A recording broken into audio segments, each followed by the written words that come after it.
Bonsoir et merci d'être encore présent.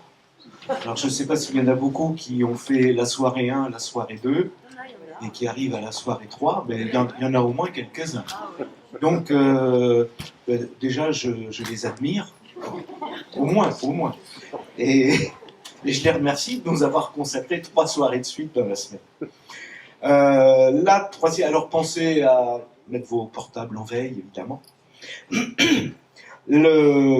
Cette troisième soirée est consacrée au local. Alors si vous vous rappelez la première soirée, Paul Juteau a beaucoup insisté sur l'importance du contexte. C'est-à-dire que la carte, elle ne vaut que par le contexte dans lequel elle a été faite et la raison pour laquelle elle a été faite.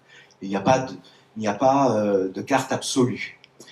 Hier soir, avec Neftis Zver, il a été beaucoup question de la contre-cartographie, et donc elle a évoqué un tas de notions qui sont un peu différentes.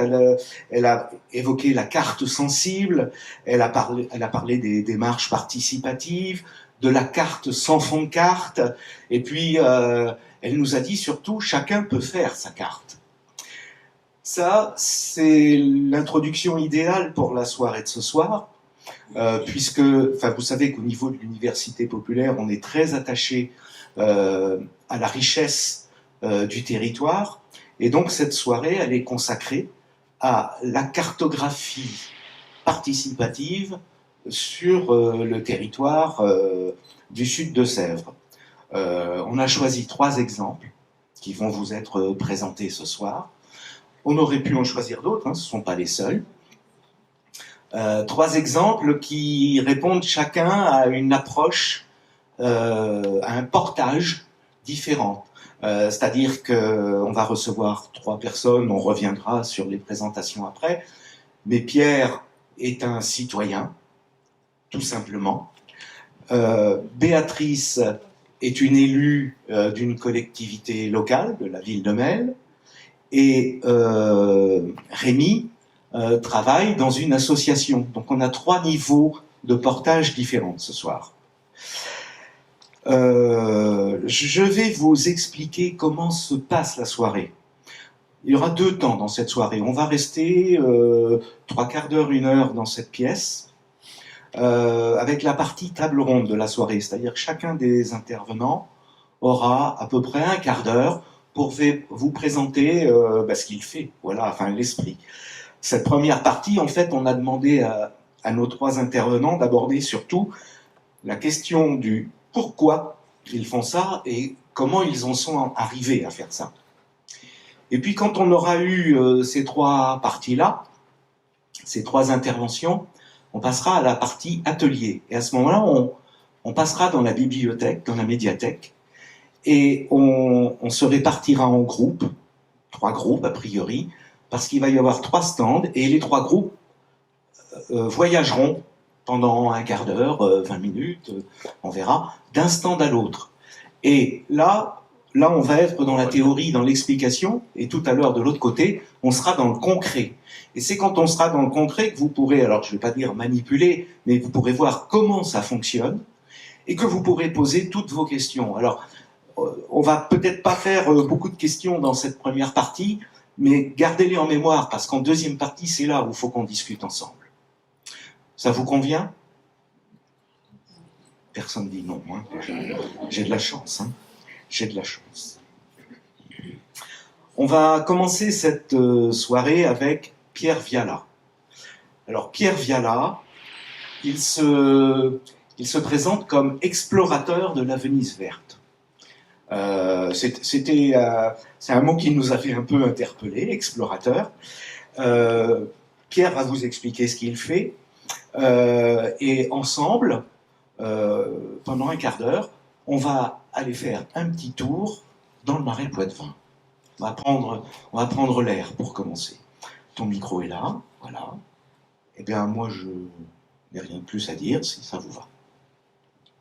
Merci, et merci déjà aussi à l'Université populaire du Niortais de m'avoir invité à présenter ce sujet, donc OpenStreetMap, mais plus orienté sur le thème des conches et biefs du Marais Poitevin. Donc je vais faire une présentation de mon profil, de comment je suis arrivé à OpenStreetMap, et aussi comment je suis arrivé à cartographier les voies d'eau. Donc, quand j'ai découvert, en tout cas avant de découvrir OpenStreetMap, mon profil, j'étais encore étudiant, j'avais pas de formation cartographique, j'en ai toujours pas. J'ai jamais travaillé dans en tout cas dans la formation cartographique ou utiliser des logiciels de système informatique, géographique dans mon propre boulot parce que j'ai travaillé, en tout cas je travaille toujours dans le bâtiment avec des études sur la partie gestion de chantier, donc plomberie, chauffage, donc rien à voir avec la cartographie. Rien à voir non plus avec les voies d'eau. Quand j'ai découvert OpenStreetMap, je pratiquais régulièrement quand même le vélo. Je faisais régulièrement, en tout cas de temps en temps aussi des balades à pied ou en canoë.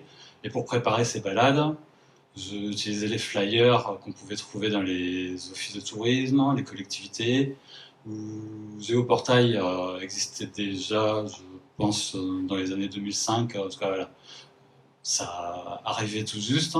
Donc j'imprimais mes propres petites cartes à partir de Géoportail, où j'ai acheté quelques cartes Scan 25, les topos série bleue comme tout le monde, pour essayer de faire ses propres cartes. Donc voilà, c'est quelques exemples de flyers. Il y a aussi par exemple le flyer de Rando 79 que j'utilisais aussi régulièrement, qui sont des petites randonnées qu'on trouve maintenant sur le site Rando 79, proposées par le département. Donc voilà, c'est différents types de parcours que je pouvais faire. Donc quand j'ai découvert OpenStreetMap, c'est en 2009, donc ça remonte déjà il y a 15 ans. En fait, c'était une autre solution que le papier. Pour mon vélo, j'avais un compteur kilométrique pour me donner le tracé, en tout cas pour me donner la vitesse seulement, mais je n'avais pas le tracé de là où j'allais passer. Donc j'ai découvert les GPS de randonnée avec écran qui affichaient des cartes. Et j'ai découvert que la marque Garmin, par exemple, permettait l'utilisation de cartes personnalisées. Alors, ils vendent toujours leurs cartes propriétaires, en tout cas, même les cartes hygiène aussi. Donc, c'est possible d'installer ça, de les télécharger, mais aussi, à côté, de pouvoir utiliser les cartes basées sur les données de OpenStreetMap. Donc, très vite, j'ai créé mon compte en tant que bénévole et contributeur sur OpenStreetMap après l'achat de mon premier GPS en 2009. Donc, OpenStreetMap, est-ce qu'il y a des personnes qui n'ont jamais entendu parler du nom OpenStreetMap? Voilà, donc voilà. Je vais vous expliquer un petit peu ce que c'est OpenStreetMap. C'est un projet lancé en 2004 par un ingénieur britannique, et son objectif, c'est de produire une base de données libre de données géographiques. Donc c'est vraiment une base de données au départ un petit peu à la forme de Wikipédia. Donc, je pense que tout le monde a entendu Wikipédia, donc c'est un petit peu de la même manière où tout le monde peut contribuer. Il peut y avoir des erreurs, mais avec la masse, on peut corriger les erreurs, par exemple. Et donc, depuis 2004, les nombres d'inscrits et de contributeurs augmentent tous les ans. On est passé de 100 000 inscrits en 2009, donc moi quand je me suis inscrit. Après, on a atteint le premier million en 2013, et maintenant, on est 10 millions en 2024. À l'échelle de OpenStreetMap seulement. Oui, mais à l'échelle française. Non, à l'échelle mondiale. D'accord. Ça, c'est les inscrits sur le site OpenStreetMap mondial. Et pour avoir une échelle française, justement, c'est ce que je mets chaque jour. Il y a entre 400 et 500 contributeurs français qui font au moins une modification de au moins un point ou une donnée chaque jour. On est à peu près le 3e pays mondial à pouvoir contribué. Je crois qu'il y a les Allemands devant nous, et je crois qu'il y a les États-Unis. Je crois que c'est les deux pays qui sont devant nous, et pas très loin à côté de nous, on a la Grande-Bretagne, l'Italie, je crois. Je crois que c'est les deux pays qui sont. Ça nous renvoie à l'une des cartes présentée hier par Neftis Sver, qui était la carte de la fréquence d'intervention ou du nombre d'intervenants sur OpenStreetMap à l'échelle mondiale. Et on voyait que c'était la tranche occidentale, européenne et nord-américaine qui étaient les principaux contributeurs. C'est ça. Après, elle avait montré une carte, j'avais regardé à peu près les dates, je crois que c'était 2013. Donc voilà, c'était il y a quand même 10 ans. Les pays en voie de développement utilisent quand même plus maintenant le OpenStreetMap et même voilà, même en cas de en tout cas, des ONG les utilisent aussi européennes, en tout cas européennes ou américaines, voilà, pour aller aider certains pays en voie de développement, par exemple. Donc on peut résumer OpenStreetMap comme quoi c'est le Wikipédia de la cartographie. C'est voilà, c'est un gros résumé. C'est pas exact non plus parce que c'est une base de données. Je vais vous le présenter après. Donc voilà, OpenStreetMap, c'est vraiment ce que je vous ai présenté sur la gauche. C'est vraiment de la data. Donc c'est, si vous voulez, si on rentre vraiment dans le détail, c'est un tableur, si vous voulez. Et pour lire ce gros tableur, alors on peut visualiser sur le site openstreetmap.org. On peut visualiser une partie des données, on peut visualiser toutes les données, mais la carte qui vous est rendue va choisir un certain nombre de données. Elle ne va pas vous donner exactement les horaires, par exemple, d'un magasin qui est ouvert. Ça fera aller vraiment sur l'objet du magasin, découvrir ses horaires, son site web et tout. Voilà. Donc ce site web-là, il sert aussi, il vous propose un petit logiciel d'édition. Donc pas besoin d'installer de logiciel pour pouvoir aller aider. Voilà, si vous découvrez que la rue voisine est mal nommée, par exemple, de chez vous, vous pouvez aller corriger la faute d'orthographe, par exemple. Et à côté de cette base de données, donc cette base de données, elle est représentée, il y a 4 objets différents, on va dire. C'est ce qui est vraiment tout à gauche. Soit c'est des points, soit c'est un chemin qui peut être linéaire, mais qui peut être aussi fermé. Mais dans ces cas-là, si c'est fermé, ça peut créer aussi une surface. Et après, il y a ce qu'on appelle la relation. Donc ça permet de pouvoir, en tout cas, assembler différents objets, des points, des lignes ensemble. Par exemple, qu'est-ce que je peux donner comme exemple? Une relation, ça peut être une rue qui a plusieurs, qui est découpée en plusieurs morceaux. Voilà, la relation permet de pouvoir assembler, par exemple les numérotations des boîtes aux lettres avec. Voilà, ça permet de pouvoir assembler différentes données. Et pour lire toutes ces données-là, on a un environnement qui, voilà, depuis 2004, s'est développé et qui commence vraiment à être bien complet, avec un environnement d'outils qui est développé par des bénévoles, mais aussi maintenant des sociétés qui travaillent vraiment que là-dedans. Donc il y a des logiciels pour faire tout plein de choses, donc contribuer avec des logiciels avancés, qui peuvent aller plus loin dans l'édition de ce qui peut être proposé sur le site de base openstreetmap.org, mais aussi ça peut être juste sur une thématique, comme par exemple toutes les accessibilités pour les handicapés, par exemple, ou uniquement sur les données vélo, par exemple. Ça peut être aussi des applications qui sont pour vérifier la qualité. Donc on a accès par exemple aux bases de données de Enedis ou de La Poste, et de comparer ce qui est sur OpenStreetMap et de dire à tel endroit on a des erreurs. Est-ce que les bénévoles, vous pouvez aller vérifier si laquelle donnée est la plus juste. Et après, il y a tout plein d'applications sur les sites web pour pouvoir visualiser différemment. Il peut y avoir des applications maintenant sur téléphone. Et aussi pour pouvoir extraire des données et manipuler les données pour des logiciels géographiques ou fabriquer des cartes. Donc Je vous ai dit que j'allais vous présenter plus sur les voies d'eau. Donc à l'origine, en 2009, j'étais plus cycliste. Vers les années 2015-2016, mon profil a évolué en ayant une activité secondaire de photographie. Et cette activité, je m'étais spécialisé à prendre des prises de vue au ras de l'eau. Et en même temps, dans ces années-là, j'ai été adhérent au club de Niort de canoë-kayak. Donc c'est là qu'est arrivé mon intérêt pour les voies d'eau. Donc ce qui existe actuellement en carte du Marais Poitevin pour pouvoir naviguer, il existe différentes cartes. Donc il y a les embarcadères. Voilà, je vous mets différents exemples. En haut à gauche, il y a les embarcadères qui... Alors certains le diffusent sur leur site web. J'ai mis quelques adresses en haut.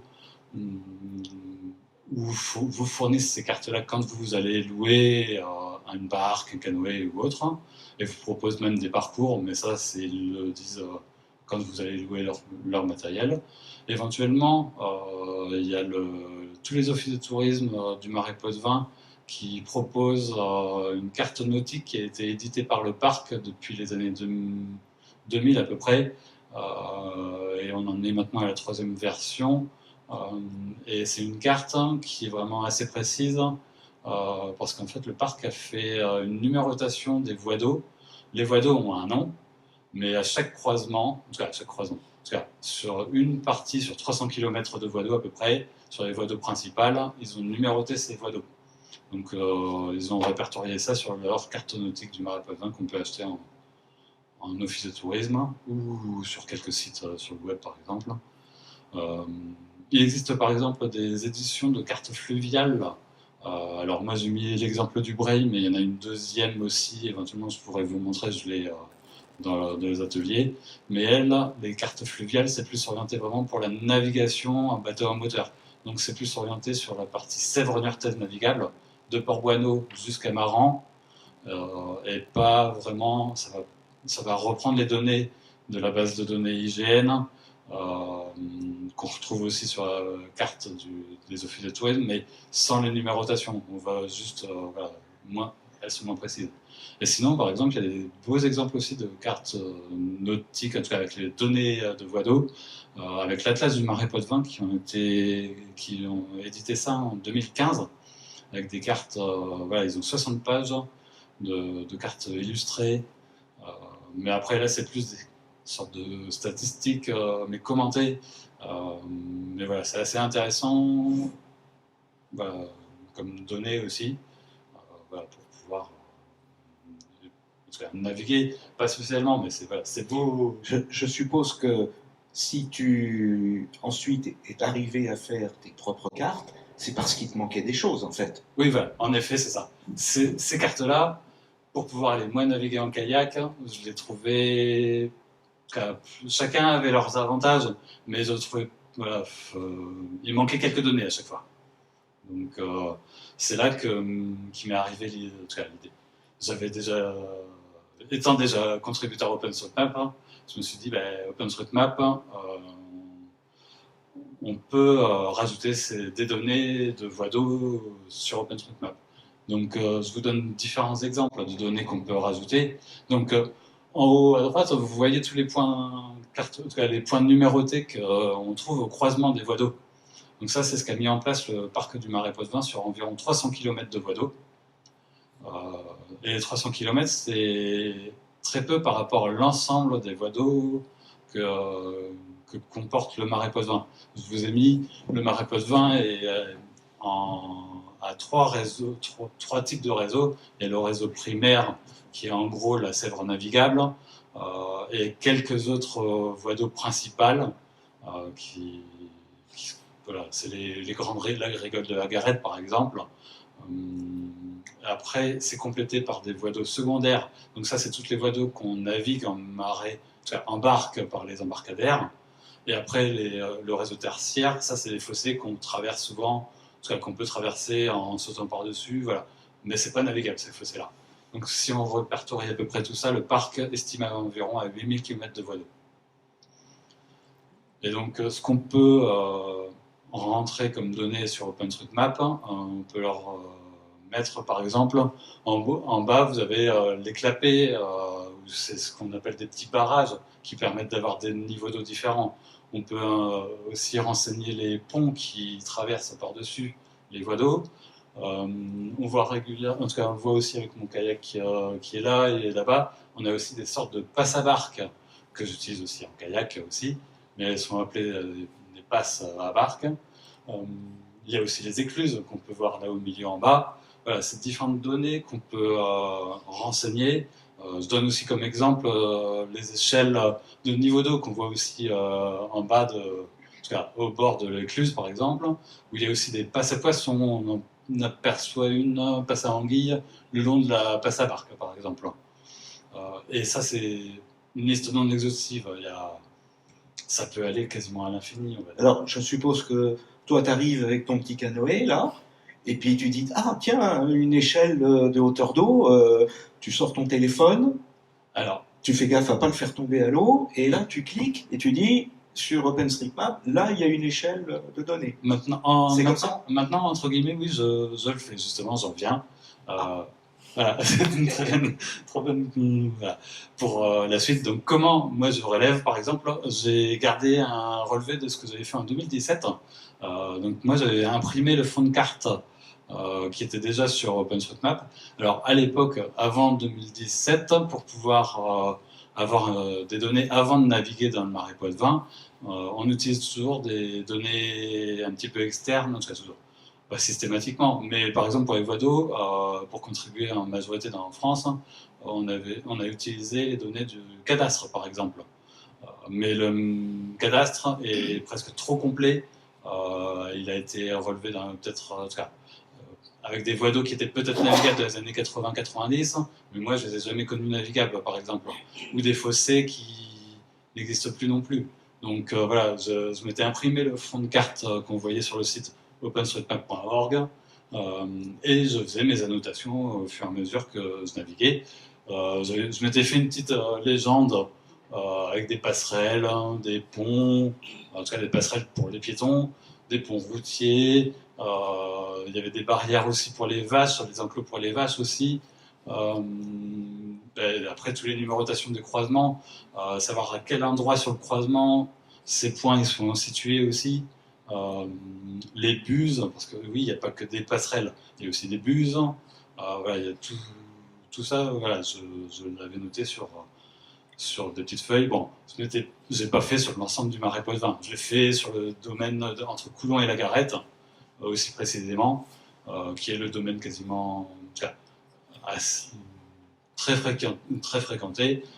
On pourrait faire le même travail à Arcé, à Maizé, voilà, ou d'autres zones navigables.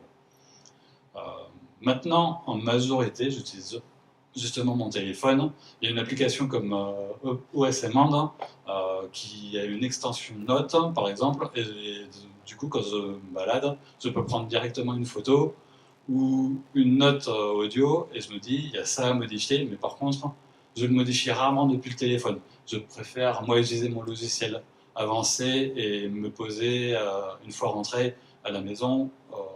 Voilà, je préfère être plus précis à renseigner les données, mais c'est possible aussi. OSMand propose de pouvoir modifier directement depuis son application ou d'autres applications beaucoup plus simplifiées aussi.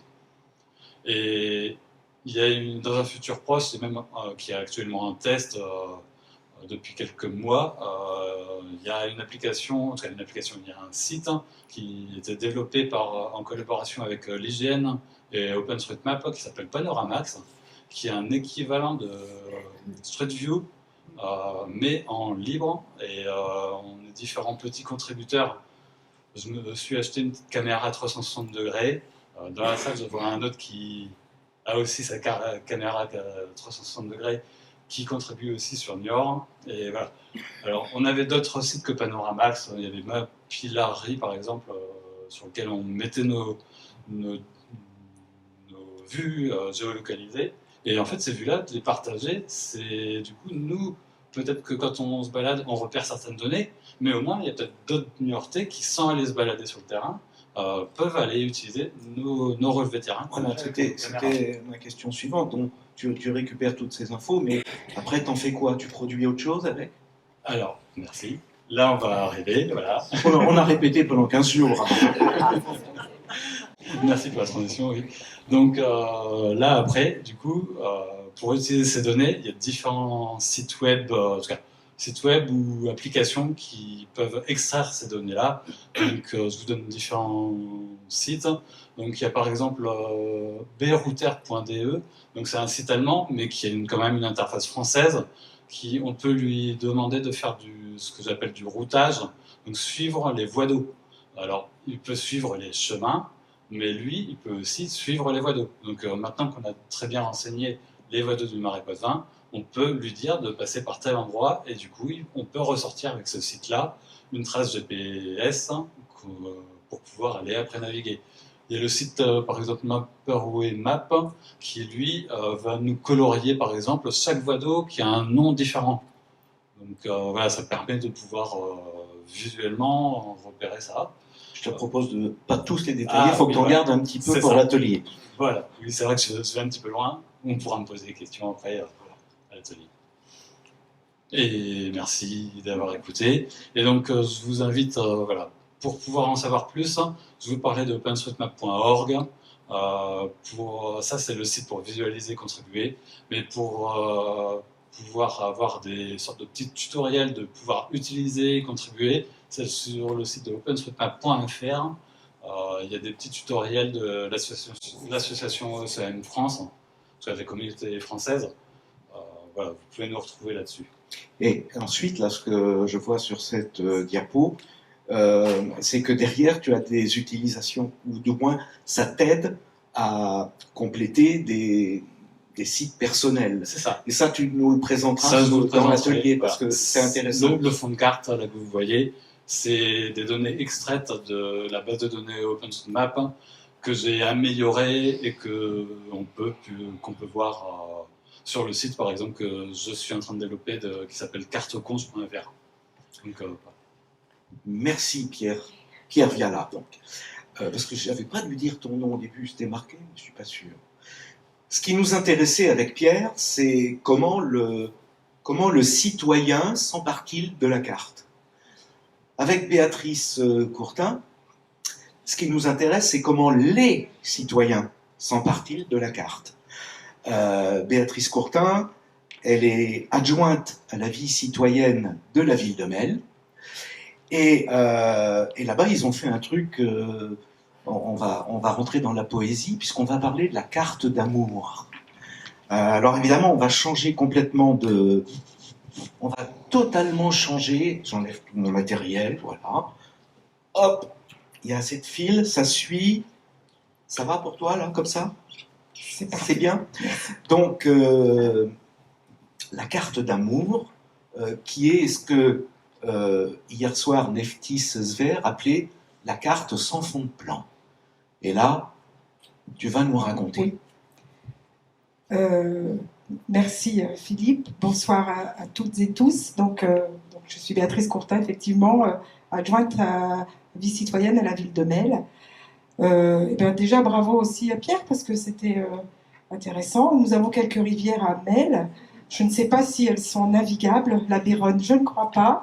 Mais voilà, si ça peut intéresser. Voilà, c'est petit, ce sont des petites rivières quand même. Voilà. Donc merci à l'université populaire d'avoir sollicité la commune de Melle pour présenter sa carte, dite effectivement carte d'amour. Alors normalement ça s'appelle carte subjective, mais nous l'avons appelée carte d'amour parce que ça venait du cœur de la part des citoyens, ça venait du cœur des citoyens, c'est leur histoire, c'est leur vécu, c'est une vive passion. Et donc, c'est pour ça que nous l'avons dénommé comme ceci.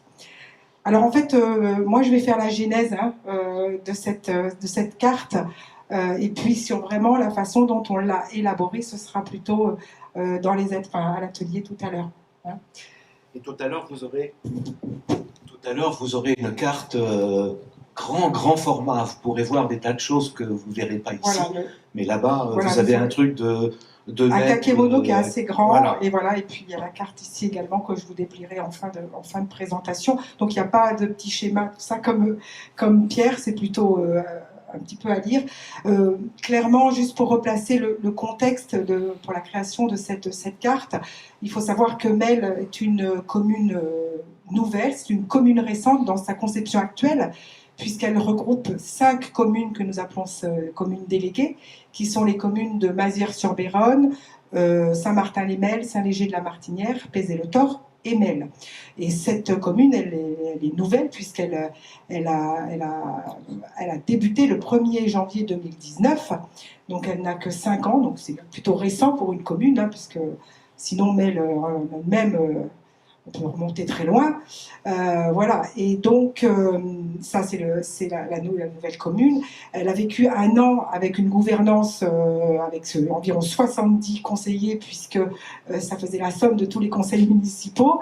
Et donc, en 2020, première élection avec un conseil municipal de 33 personnes et donc une liste qui s'appelait 5 communes et qui était une liste nature, citoyenne et solidaire. Je vous parle de ça, c'est pour justement vous expliquer la volonté de cette nouvelle municipalité de faire participer les habitants à la vie de la commune, à la vie politique, aux décisions.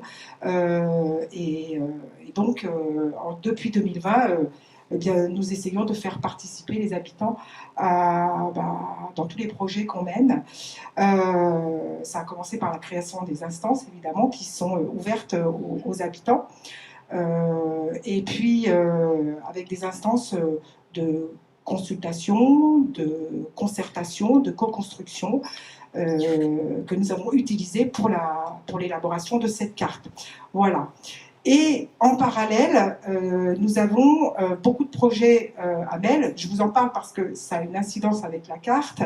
Donc des projets Petite Ville de demain, ORT, c'est donc des opérations de revitalisation du territoire.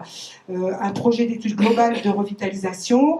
Nous avons également, nous sommes petite cité de caractère et tout ça. Et donc en fait, tous ces dispositifs eh bien, ils vont servir la carte en fait. Donc c'est pour ça qu'il y a ce lien avec la carte d'amour. Alors, ça c'était le contexte. Le projet. Alors, le projet, ce n'est pas la vie citoyenne qui l'a élaboré, puisqu'en fait la vie citoyenne, elle est à la disposition des autres élus. Pour mettre en place la participation, c'est la commission ouverte, enfin le comité consultatif, comme on les appelle, ouvert, tourisme, qui a décidé de lancer ce projet et donc qui a mis à contribution la commission vie citoyenne, puisque cette commission souhaitait faire un diagnostic par ses habitants et ses habitantes et pour réaliser cette carte subjective, ils avaient déjà vu que d'autres communes avaient fait ce genre de carte, une qui n'est pas très loin de chez nous, Saint-Jean-d'Angély, et en fait une personne est tombée sur cette carte et a dit ça c'est super chouette, c'est beau, il faut qu'on fasse la même chose. Donc c'était déjà un des premiers points. La ville aussi, bon, elle avait des cartes avec des rues, enfin, c'était pas terrible, et elle voulait produire quelque chose de différent. Voilà. Et ces cartes subjectives sont, vous les verrez, totalement différentes. Ça n'a rien à voir avec une carte avec des rues ou alors des plans. Voilà. Donc c'était une carte à disposition des habitants et également des personnes qui passent sur la commune, des visiteurs, des touristes. Et puis, cette carte, elle avait la particularité de dévoiler des aspects de la commune qu'on ne connaît pas, parce que ce sont les habitants qui vont raconter l'histoire. Et donc, ça va forcément faire connaître des choses plus intimes, et c'est ce qui était recherché en fait.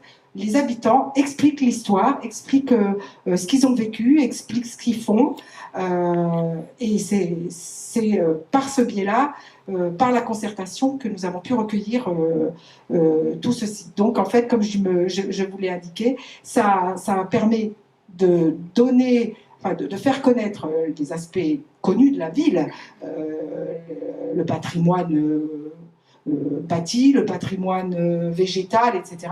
Mais également toutes les petites histoires de la ville. Et c'est ça, c'était passionnant. Donc, contexte et objectifs dorénavant. Donc, il y avait également 2 objectifs. Il y avait l'intérêt de se repositionner par rapport à l'étude globale de revitalisation, ce que je vous ai parlé tout à l'heure. Cette étude globale de revitalisation, d'ailleurs, qui a fait aussi l'objet de concertation. Donc, 2 objectifs. Il y avait l'aspect touristique. Donc, on propose aux touristes une carte différente, faite par les habitants. Hein, et donc, les habitants deviennent les ambassadeurs de leur commune. Et puis aussi, cette carte, elle a servi de guide pour les élus, c'est-à-dire que dans la construction dans l'étude globale de revitalisation et dans la construction du schéma de déplacement, eh bien, on a récupéré des informations qui étaient dans cette carte. Ça permet de, par exemple, construire un schéma de déplacement, parce qu'on sait que les habitants ici, ils se déplacent en vélo, parce que on sait qu'ici, il y a des forces, la rivière, par exemple, qui peut nous servir. Enfin voilà, il y avait plein d'informations qui ont pu servir en fait aux élus dans la construction du schéma de déplacement. Et puis après, donc une fois qu'on a fait le projet, une fois qu'on l'a pensé, on l'a fait. Et on l'a fait donc avec la dimension citoyenne. Donc pour ce faire, on a fait une assemblée citoyenne. Donc à Melle, nous faisons des assemblées citoyennes dans lesquelles nous avons convié les gens. Donc je vous donnerai un peu d'explications sur les assemblées citoyennes en atelier. Et puis une première assemblée en plénière, donc tout le monde était convié. Et puis après, nous avons fait des ateliers différents dans les communes déléguées, et puis dans les structures, dans les écoles. En fait, on a associé un maximum de citoyens. Donc, on a été accompagné par un bureau d'études, évidemment, parce que on ne savait pas comment ça se faisait. Donc, un cabinet qui nous a aidé à élaborer cette carte. Et donc, durant 10 jours, ils étaient en résidence sur Melle pour faire participer les habitants. Et nous sommes partis d'une feuille blanche. Voilà, donc nous avons posé une feuille blanche devant les groupes. Voilà ce que nous avons fait. Donc, ce sont les seules images du diaporama. Donc, en fait, nous avons posé une feuille blanche sur la table et nous avons dit aux habitants, dessinez-nous votre commune, dites-nous, représentez la commune. Et alors là, je peux vous dire que on réfléchit d'abord, on ne sait pas trop comment s'y prendre, et après, les idées fusent et ça donne des choses extraordinaires. Alors, j'ai pas l'ensemble des diapos, enfin des photos, je veux dire, parce que les diapos c'est un peu dépassé, les photos, mais c'était d'une richesse incroyable. D'ailleurs, le cabinet nous a dit qu'il avait vraiment, ça avait fumé dans leur tête, parce qu'ils avaient tellement d'informations, ils avaient recueilli tellement d'histoires que ils ne pouvaient pas tous les mettre. D'ailleurs, quand vous verrez la carte, je peux vous dire qu'il faut plusieurs heures pour la lire. Voilà. Et donc, je pense que c'est tout. Je pense que j'ai terminé. Je vais simplement vous montrer quand même ce que ça donne. Qu'on a déplié. Voilà, je vais vous la déplier. On va demander aux autres, puisque tu as un micro. Voilà. Je vais demander à Pierre de la déplier. Ouais. Voilà. Ah ben. Ça sera Voilà. plus... Alors là, évidemment, les petites, vous n'allez pas bien voir. Et alors, Vous voyez l'esprit comme ça. Mais voilà l'esprit, voilà et ce tout à l'heure, vous allez la voir en grand, vous pourrez voir. Voilà, ça c'est le résultat de ce qu'ont dessiné les citoyens et les citoyennes. Et c'est... Voilà. Et alors, il y a plein de petites anecdotes, donc vous ne les voyez pas, vous êtes beaucoup trop loin, mais vous pourrez les voir après. Plein de données. Moi, je l'ai regardé de près, pour le coup, et c'est assez super parce qu'il y a des manières d'exprimer les choses qui sont différentes quand elles sont exprimées par des enfants, ou par des adolescents, ou par les anciens, et donc on retrouve des choses croisées qui sont comme ça très bien. Tout ce qui a été inscrit sur la carte n'a pas été censuré, je veux dire. En fait, le cabinet Greux qui a élaboré la carte, il a reproduit vraiment à l'identique ce qui a été dit. Et c'est la question que je voulais poser. Est-ce que pour faire ce genre de carte, il est nécessaire d'être accompagné ou pas? Ah oui, parce qu'il y a de la technicité pour la carte. Oui, oui, oui. Mais maintenant que vous l'avez fait une fois, par exemple, c'est quelque chose qui pourrait se refaire Oui, alors cette carte, c'est un instant T, il ne faut pas l'oublier aussi. Ouais. Hein. Donc, je dirais, elle a certainement évolué. Dans l'esprit des gens, il y a certainement des choses qui ont évolué. Donc, si on voulait la refaire, il faudrait refaire appel à un cabinet. On ne va pas pouvoir faire une photocopie. Et puis, on ne va pas pouvoir faire ce que fait Pierre, en fait. C'est pas dynamique, en fait. Là, une fois que c'est figé, c'est terminé. Parce que c'est ce qui se disait aussi dans les 2 conférences des jours précédents. La carte, elle est pas absolue, elle n'est fidèle qu'à une chose. Elle n'est pas fidèle, elle n'est jamais vraiment fidèle. Et donc, la question qui me vient derrière, c'est à quoi cette carte est-elle fidèle? Ça, c'est la question piège. Eh ben, elle est fidèle à ses habitants. Voilà. J'espère que j'ai bien répondu. À ceux qui ont participé. Elle est fidèle à ceux qui l'ont élaborée. Voilà. Troisième merci Béatrice. Alors voilà, on va faire un petit jeu de chaises musicales pour arriver jusqu'à l'ordinateur. Notre troisième intervenant, c'est Rémi Chargé. Rémi Chargé, lui, il est salarié d'une association que vous connaissez sans doute, qui s'appelle le groupe ornithologique des Deux-Sèvres, le GODS, avec une association avec laquelle l'Université populaire a déjà travaillé. D'ailleurs, il y a 2 ans, on avait fait un cycle sur ce que deviennent les oiseaux aujourd'hui. Et alors, avec Rémi, il va être question, évidemment, d'oiseaux, mais dans une approche assez différente de celle qu'on a vue jusqu'à maintenant. J'avais quand même une question avant que tu démarres, parce que la première fois qu'on s'est rencontrés pour préparer cette soirée, moi j'ai découvert un mot que je ne connaissais pas, c'est géomaticien. Et c'est quoi un géomaticien? Ça veut dire quoi? Bonsoir tout d'abord. Oui, la géomatique c'est un nom relativement récent. En fait, les cartographes en général sont issus d'une formation plutôt de géographie. Et en fait, avec la technologie, donc avant c'était vraiment des logiciels de cartographie, on a de plus en plus associé des bases de données, donc Pierre en parlait tout à l'heure, et c'est vraiment ce couple base de données et cartographie qui réunit ce métier de géomatique. Voilà, le géomaticien, en fait, c'est la maîtrise des bases de données et des cartographies. Derrière, je vous en parler un petit peu plus derrière. Donc voilà, si ça répond à la question. Donc merci pour Je ne vais pas être le seul à me la poser. Merci pour cette brève introduction.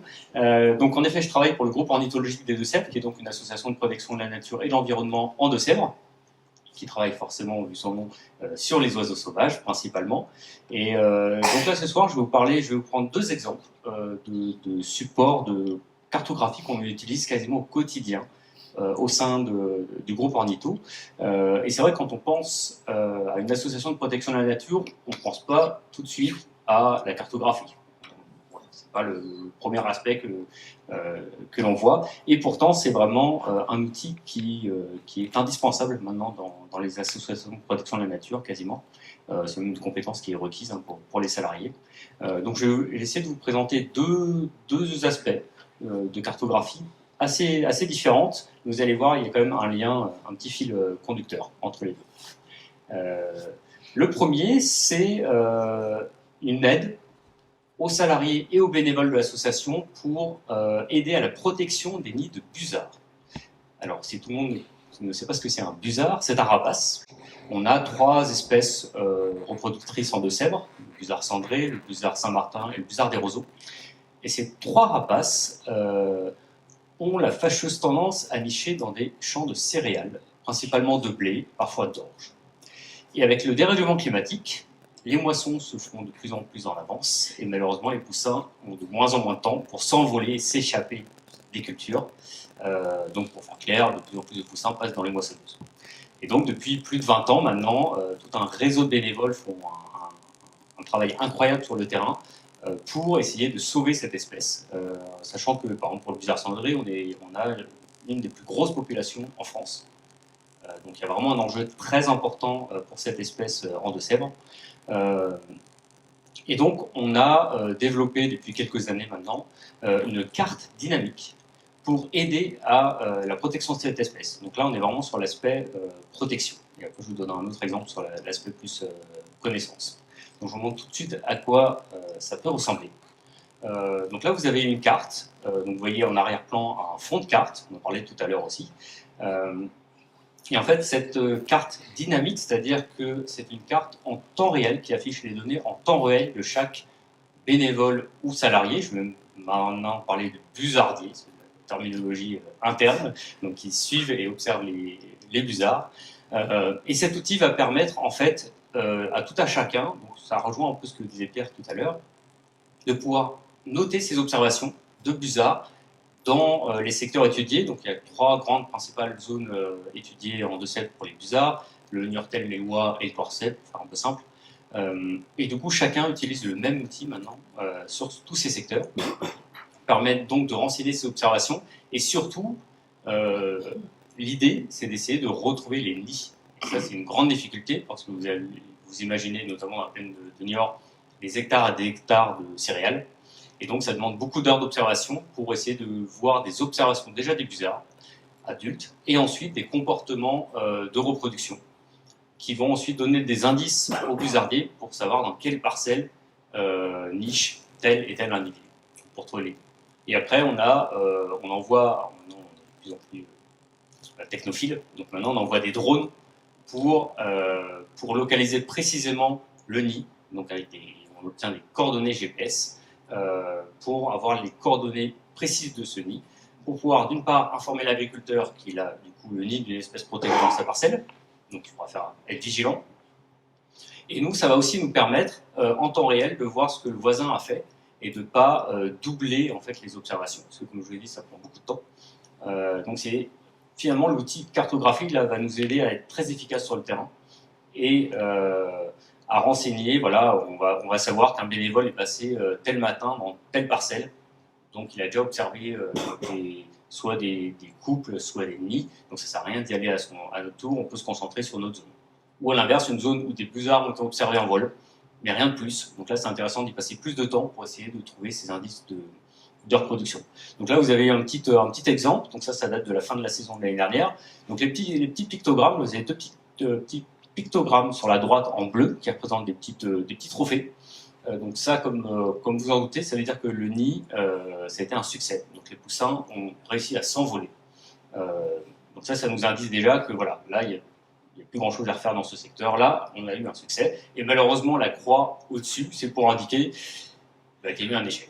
Donc il y a différentes raisons. Ça peut être de la prédation, ça peut être malheureusement une moisson, mais ça maintenant, grâce au réseau de bénévoles, comme c'est très limité. Ou un abandon tout simplement des nids pour plein de raisons différentes. Et puis la différence de couleur, c'est souvent l'espèce. Hein. Je vous ai dit qu'on avait 3 espèces qu'on ciblait. Et donc, chaque bénévole, chaque busardier va pouvoir saisir ses observations avec un petit formulaire à remplir. Et quand on va cliquer dessus, on va avoir une fiche du coup, qu'on a personnalisée, sur lesquelles on va pouvoir préciser, par exemple, la localisation du nid, le nombre d'œufs observés, le nombre de poussins, quand la saison est avancée. Et puis après, si on arrive jusqu'au stade de l'envol. Donc là, en ce moment, on est en pleine saison de la reproduction des busards. Donc ce matin encore, j'étais sur le terrain pour faire du drone, justement pour localiser précisément des nids que des bénévoles avaient trouvés. Et on va même pouvoir, avec cet outil, télécharger des photos qu'on aurait prises. Ça peut aider, notamment là, vous voyez des poussins. Donc ça permet d'évaluer, en fonction de la taille de ces poussins, l'âge de ces poussins. Et l'intérêt d'évaluer l'âge de ces poussins, c'est surtout pour en déduire l'âge à l'envol et savoir s'il risque d'avoir conflit entre l'envol de ces poussins-là et les moissons. Bien sûr, on est en contact avec les agriculteurs pour qu'ils nous préviennent quand ils vont moissonner. Et ça peut aboutir à ce qu'on appelle des protections. on pourrait mettre un petit grillage, selon s'il y a un enjeu ou pas, autour du nid, afin que l'agriculteur puisse visualiser dans son champ où se trouve le nid et faire le tour avec sa moissonneuse ou les différents outils qu'il va pouvoir utiliser. Donc voilà, donc c'est un outil concret qu'on utilise maintenant au quotidien pour améliorer, pour être vraiment plus efficace et pour finalement sauver cette espèce en Deux-Sèvres. Alors, le géomaticien, non seulement il connaît la carto, le numérique, mais en plus il est pilote de drone. C'est ça. Et c'est un métier, c'est-à-dire qu'on le fait de manière professionnelle, donc du coup, c'est très réglementé en France. C'est un avantage, comme aussi on peut le voir comme un inconvénient. Donc en effet, on est deux à avoir passé un diplôme de télépilote professionnel. En plus, ce sont des espèces protégées, donc en plus, il faut aussi des autorisations de dérangement d'espèces, ça peut être considéré comme un dérangement. Et puis de toute façon, il y a une étape où quand on va aller vers le nid protéger l'espèce, il y a un dérangement qu'on espère être minime, mais on a aussi d'autres autorisations pour pouvoir approcher l'espèce. Voilà. Donc c'est tout un ensemble, et en effet, le métier peut être assez varié. Et donc là, c'est un autre aspect un autre projet, on utilise la cartographie, et vous allez voir, c'est vraiment un autre aspect. On a un partenariat avec le CNRS de Chizé, dans le sud de Sèvres, et il y a toute une équipe qui travaille sur les populations d'oiseaux. Et notamment un projet que l'on mène en partenariat avec cette équipe sur l'impact des grandes infrastructures en Deux-Sèvres. Donc, quand je parle de grandes infrastructures, c'est par exemple les éoliennes, les parcs photovoltaïques, les autoroutes éventuelles, ou même des lignes électriques.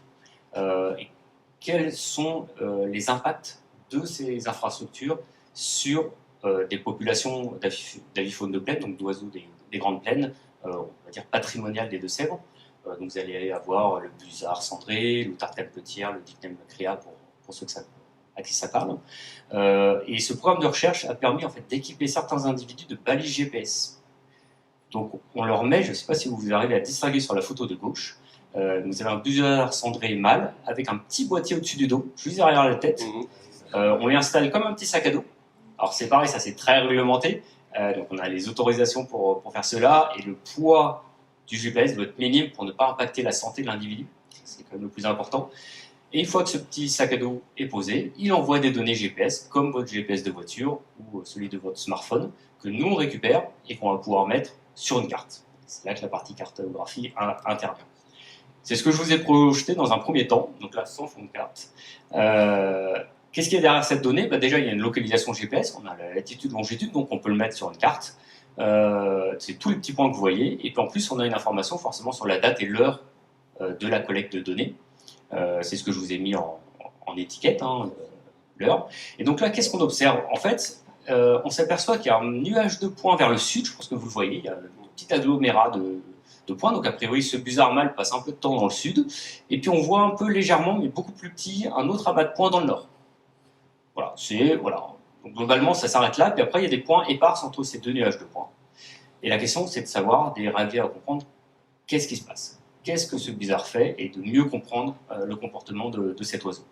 Alors, on commence à entrevoir ce qui se passe, en fait, parce que si vous regardez les horaires, on voit que ça se suit de près, notamment entre les deux nuages de points, et que les distances sont relativement grandes, si vous regardez l'échelle. Or, un busard, ça vole où c'est posé. Ça ne va pas marcher dans une parcelle. Donc là, on suppose qu'il y a des trajectoires de vol entre ces deux amas de points. Et donc, je vais vous afficher une autre information pour déjà vous rendre un peu plus concret. Donc là, je vous ai mis un fond de carte d'OpenStreetMap, d'ailleurs. Donc là, on voit qu'on est déjà au-dessus d'un bourg. On est plutôt dans des parcelles agricoles. Ça tombe bien, c'est l'écologie qu'on connaît de cette espèce. Et je vous ai relié les points entre eux dans l'ordre chronologique. Et donc là, on voit déjà mieux qu'en effet, il y a des tracés, donc il y a des vols de busards entre ces deux points, de ce busard en question. Mais ça ne suffit toujours pas à comprendre qu'est-ce que fait ce busard, pourquoi il circule entre ces deux endroits. Donc je vous rajoute une deuxième info qui fait le lien avec le premier exemple que je vous ai donné, c'est la localisation du nid. C'est-à-dire que là, des bénévoles ou des salariés de l'association ont découvert un nid de busard dans la parcelle du haut, c'est la petite étoile, et ils ont observé que le mâle avait une balise sur le dos. Donc on sait que c'est ce mâle-là.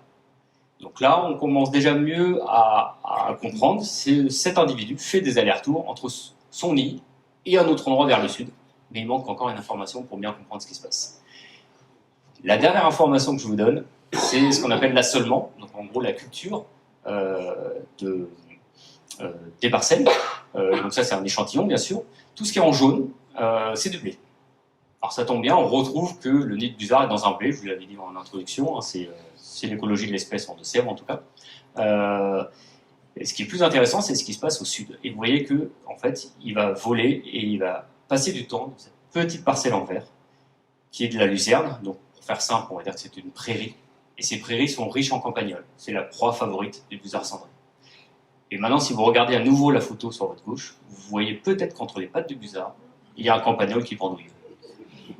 Et donc, là, vous avez enfin compris avec cette multitude d'informations sur la carte qu'en fait, ce busard mâle va les chasser et aller revenir au nid, soit pour nourrir la femelle, qui reste sur le nid, soit pour nourrir les poussins dans un stade un peu plus avancé. Donc nous, on va sûrement y être dans quelques semaines, dans les semaines à venir. Voilà, donc là, c'est vraiment un autre aspect de la cartographie qui nous aide, nous, à mieux comprendre le comportement de cet oiseau.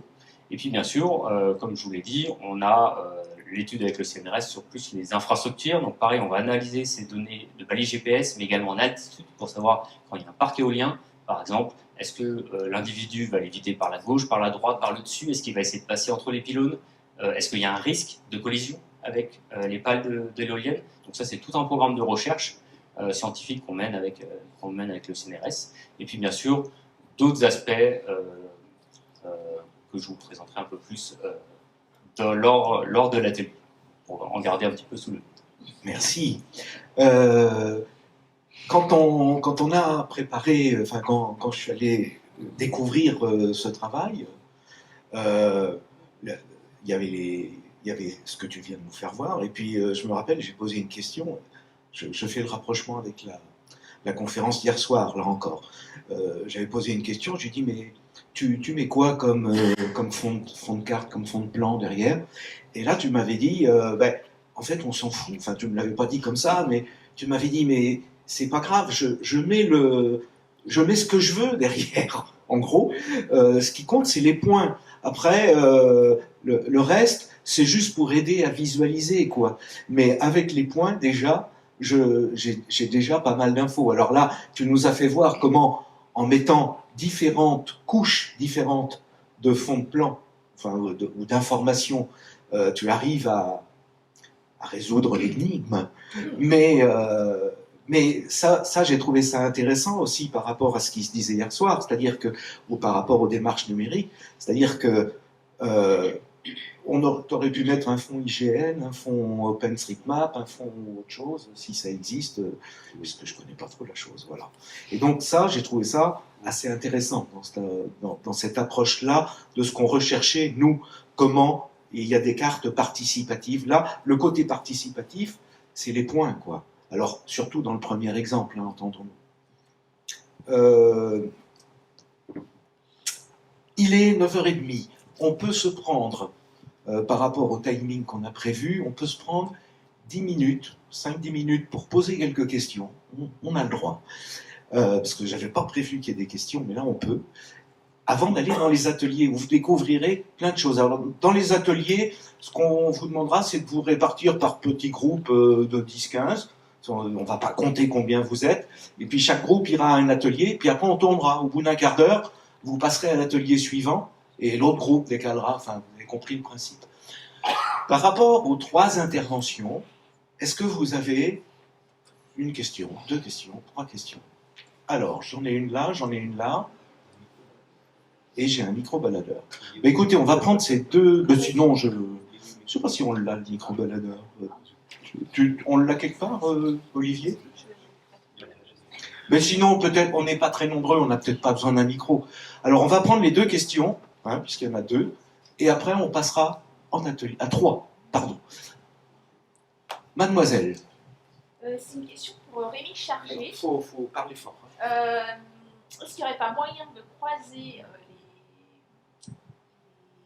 les données de repérage des nids de busards avec les GPS des moissonneuses, puisque aujourd'hui, la plupart des agriculteurs sont équipés de navigues au GPS pour exploiter leur culture? Alors, je répète la question pour être sûr que tout le monde l'a entendu. Est-ce qu'on ne pourrait pas croiser les données GPS des busards avec les données GPS des moissonneuses? Alors, en effet, alors ça dépend vraiment des secteurs. Hein. tous les agriculteurs ne fonctionnent pas avec des GPS et des tracteurs automatisés pour les moissons. Néanmoins, selon le type de profil qu'on a en face, en effet, certains collègues donnent les coordonnées GPS du nid. Donc c'est dans ce sens-là, ça ne se passe pas vraiment dans l'autre sens. Nous, on va suivre le tracteur à la trace au GPS. Ça voudrait dire qu'il envoie les données et qu'on puisse les récupérer, ce qui n'est pas le cas. Par contre, en effet, je sais que certains collègues, je crois que ça se passe notamment dans le Poircet, où en fait, une fois qu'on a la localisation du nid avec la latitude et longitude, on l'envoie à l'ouvrier agricole qui passe la moisson et qui peut le rentrer dans son GPS, en effet, pour l'éviter de manière plus automatique. L'automatisation aussi a un risque dans les moissonneuses, c'est que comme certaines se pilotent toutes seules, il n'y a plus personne pour arrêter la machine. Ça peut être aussi un risque. Il y avait une question ici. Là, oui, vous. Allez-y. Peut-être que le film. Ah, ça, je ne sais pas. Vas-y, doucement, peut-être. Oh oui, ça peut le faire. Merci beaucoup. Toujours pour la même personne. Ça, c'est l'avantage d'être passé le dernier. On a oublié les autres. C'est comme ça. Désolé pour vous. Mais j'aurais sans doute une autre question après, donc ça peut aller. Je vois sur votre diaporama que vous avez le logiciel QGIS. Du coup, je suppose que vous l'utilisez. À quel point est-ce que vous l'utilisez dans votre travail de tous les jours? Je l'utilise tous les jours. Il faut nous dire ce que c'est QGIS, parce que moi je ne sais pas. QGIS, c'est un logiciel de cartographie, tout simplement, qui est libre, donc qui a été créé par des développeurs bénévoles. Ça a pris tellement d'ampleur et de part dans le marché, finalement, que maintenant, même des salariés de différentes sociétés travaillent pour développer ce logiciel. Et en fait, ce qui est génial, c'est que donc, le gros concurrent est ArcGIS, pour ceux qui connaissent, qui coûte une petite fortune, parce qu'il faut acheter les licences. Et en fait, tout ce qui est développé dans ArcGIS, par exemple Airbus utilise ArcGIS, et quelques semaines ou quelques mois après, disponible sur QGIS. Donc il y a vraiment l'avantage de QGIS, c'est que vraiment tout un chacun peut le télécharger, peut l'installer et essayer à son échelle de faire des cartes, de mettre de la donnée dessus. Donc oui, moi c'est le logiciel quasiment que j'allume quand j'arrive au bureau le matin. Parce que d'abord, elles se bouchent, elles sont pas entretenues. Donc on parlait des réseaux FIOU, c'est un gros problème parce qu'en plus c'est géré en général par une association, et les gens ils font pas toujours. Il y a beaucoup d'entretien qui est pas fait, donc il y a des réseaux, des comptes qui disparaissent avec l'utilisation. Oui, alors, c'est pour ça que Pierre passe tous les jours. Alors, c'est vrai que oui, je présentais tout à l'heure le réseau du Marais Poitevin, il y a le réseau primaire. Donc ça, souvent, c'est en majorité, c'est l'IBSN, le service de la Seine Arthaise, qui est en charge de l'entretien. Oui. Donc c'est pour ça que sur le domaine fluvial, il y a un chemin de halage qui doit être libre pour pouvoir permettre l'IBSN d'intervenir. Après, il y a le réseau secondaire où là, c'est les syndicats de marais.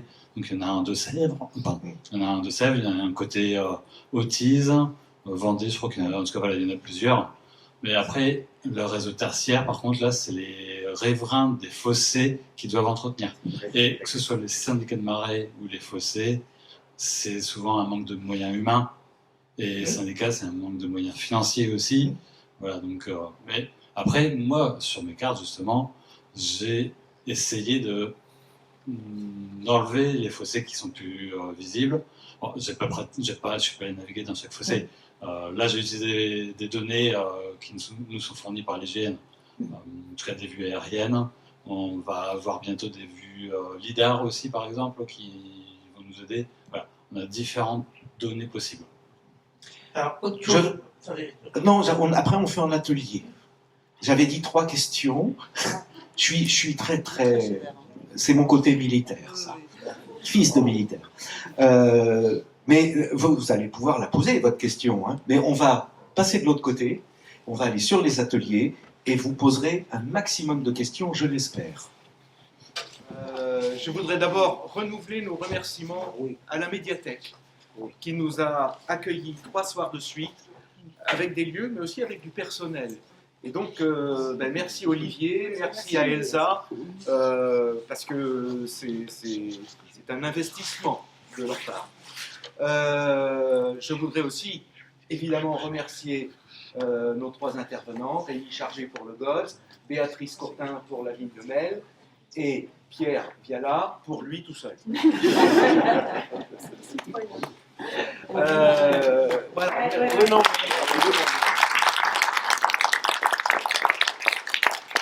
Et puis vous remerciez vous parce qu'il y en a pas mal qui sont venus les 3 soirs. Pour nous, c'était un pari de faire 3 soirs de suite. On n'avait jamais fait ça. Et puis, vous avez été au rendez-vous. Ça, c'est vraiment bien. Puis, voilà, 90 personnes, 80 personnes. Ça tombe bien que ce soir, on était une petite cinquantaine, parce que 80, ça n'aurait pas été bien dans les groupes après l'atelier. Il ne faut pas être trop nombreux. Donc, voilà. Vous direz à ceux qui n'étaient pas là qu'ils ont raté un truc bien. Et non, mais pour nous, c'était important de travailler sur cette histoire de la carte, sur le rôle de la carte et sur les potentiels de ce qu'on peut faire aussi localement avec la carte au sens très large, puisque vous avez compris que la carte aujourd'hui, c'est quelque chose de vraiment très différent de ce qu'on a pu connaître avec nos cartes Michelin pour partir en vacances.